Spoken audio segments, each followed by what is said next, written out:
You were in big corporations for 30 years, Boeing, Raytheon, Siemens. Now you're on your own. You started your own firm. Why? What did you see in the market? Well, yeah, again, it's a couple things, market conditions and places in my career. So, I've got my cell phone here, and I want you to think about the times we're living in. Because right now, today, if you or I wanted to go anywhere on the planet, pretty much, we could pick up our cell phone, book a flight, and fly there. That exists today. But pretty soon, Grayson, you and I are going to fly in our lifetime. We're going to fly in George Jetson's car. We're going to be jetting around cities in flying cars. And maybe for the weekend, I say, I want to take a vacation. I want to be in low Earth orbit for the weekend. That's going to happen in our lifetimes. And there's just so much cool things, so much innovation, so much money going into the aerospace market right now. But the problem is the money and the innovation has outpaced the staffing and the people to do the work. And I looked at that market condition, and I looked at where I was at in my career, and I've led a lot of programs, done a lot of things, and that's what led me to really start this company called Rincon Aerospace. And I do consulting to companies, large and small, more small than large, but across the board, to really help them start their programs, do things more efficiently.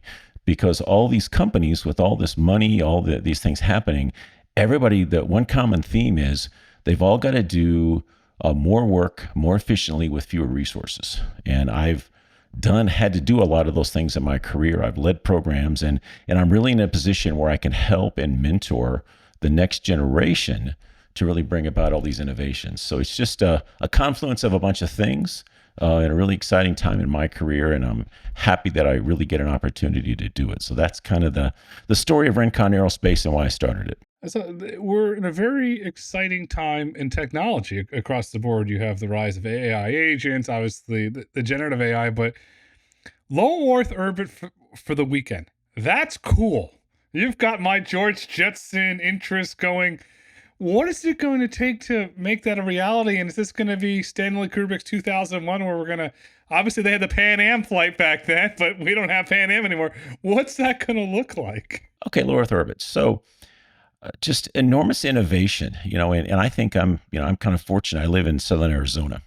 And one of the cool things I can do here is I can see a lot of the launches from Vandenberg, the base in California. And they happen in the evening, and there's just so many more launches. You think about the innovation, the disruption driven by companies like SpaceX and now companies like Firefly. So one of the key barriers to entry to low Earth orbit forever has been, how do I get it there? There's only a few companies in the world who could create a rocket with the ability to push something to low Earth orbit. Well, that's been democratized now.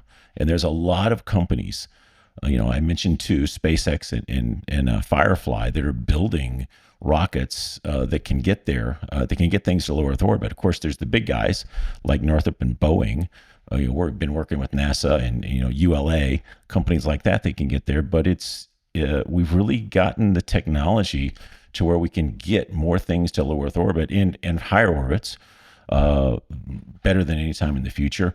And then the reusability, and you see things like rockets landing back and being caught on platforms or landing on platforms. It's just the innovation, the technology has enabled and really significantly lowered the price per pound to orbit.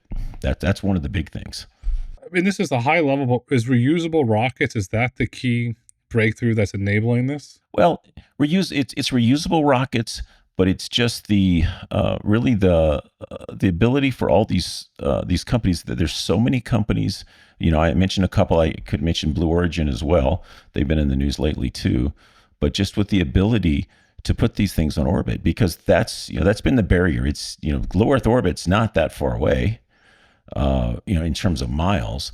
But in terms of breaking through gravity and the technology and the ability to get there, it's been an impossible thing to reach for all these companies. And it's just not impossible anymore. A lot of companies can proven they can do it. We've got multiple bases. I talked about Vandenberg. There's space bases in Texas now. Of course, we've got the Space Coast in Florida, and just more places to launch from, more abilities to launch, all these things. It's just becoming a thing that commercial companies can't afford to do.